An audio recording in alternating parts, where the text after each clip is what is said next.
Who's queer here? Yes, the rest of you will figure it out on your own time. Coming out is not a race, it's a strut. Yeah, I love being gay. It's very fun. I'm a bit of a gay stereotype. Do we know gay stereotypes? Okay, well, you're about to learn one. So one lesbian stereotype is that lesbians are always in long-distance relationships.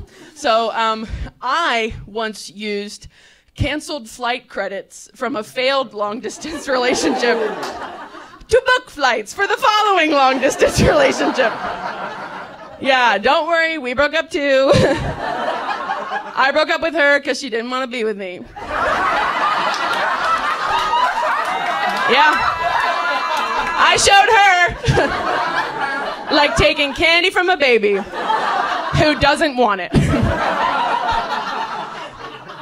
So after that, I was in this horrible phase of, this was where I was at. I was like, you know what? From now on, I'm going to be my weirdest self on dates. And if people don't like that, then they can move along.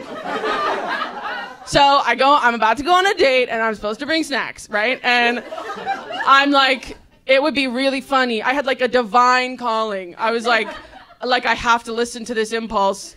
I feel like I should bring a rotisserie chicken. I feel like that'd be really funny. And I couldn't get myself to do it, but I brought it up on the date. I was like, hey, how would you have felt if I brought a rotisserie chicken? They were like, oh, I would love to be eating a rotisserie chicken right now. I was like, I should have brought it. On our second date, cha-ching, I'm going to bring it. So I planned our second date. I thought, read the Facebook event description, guys, when you go to stuff. I thought I was taking us to a professional dance recital in the park. What I actually took us to was a children's open practice in a parking lot next to the park. We show up homosexually, knowing no one, with a rotisserie chicken to eat with our bare hands. Only giving conservatives the evidence that they want that homosexuals are perverts. And you know, honestly, we had a great time. We had a really fun time. We were like, that's the Maddie of the group for sure. Yeah. For those of you who didn't get that, start watching highbrow television. Anyone who likes their neighborhood? Yes. I like my neighborhood. I've lived in Lincoln Square for a while, about like a year, and twice in the year that I've lived there, someone has posted in a Facebook neighborhood group, hey, I found a chicken. If this is anyone's, you need to come get it. Must be able to prove that it's your chicken. Which means that it's sort of like common culture in our neighborhood that like when you see a chicken, you're like, that could easily become a crime of opportunity.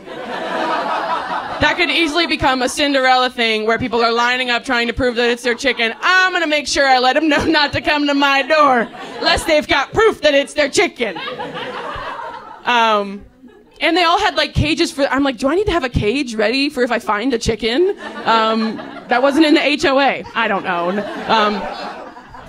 Another thing that happened in my neighborhood is it was before I lived in the neighborhood. I was like waiting for, I was about to go to my friend's house, and this lady pulls up next to me. I'm like standing next to my car, and her window's down. And so I'm just sort of, she's gonna talk to me. And she goes, what's up, bitch?